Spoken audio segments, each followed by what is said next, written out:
Good morning, my friends. Frank Weiss from the Cranwell Foundation. In the gospel today, Jesus tells the story of a king who's throwing a wedding feast for his son, and he invites all the guests to come to the wedding, and everyone refuses to come.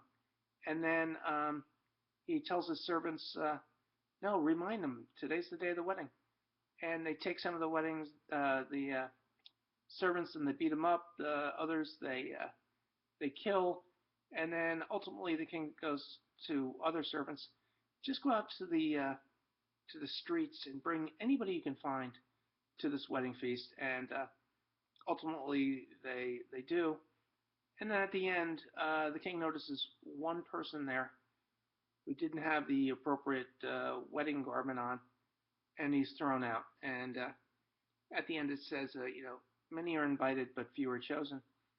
So I think what Jesus is trying to illustrate in this parable was that he came to reunite the people of God, the Israelites, and that's why he chose 12 apostles to represent the unification of the 12 tribes of Israel.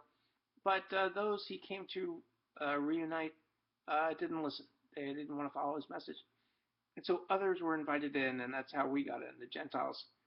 And so the symbolism, I think, of the one guy there not dressed in the appropriate wedding garment, I think symbolizes the fact that we've got to appreciate the fact that we are called, to celebrate our relationship with God, and especially as we get together for Mass, or gather around the table of the Eucharist. And I think again, Eucharist means Thanksgiving, and I think symbolically, if we're not dressed appropriately, I think it means we don't have the right attitude. We should be there, I think, in a position of incredible thankfulness, just really, really grateful.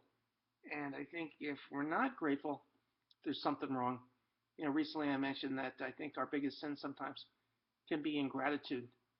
Ingratitude. So today, let's I think if we can thank God for bringing us in, and if we can live a life of gratitude, which will lead to service, I think we can make the kingdom a reality. Okay, God bless you.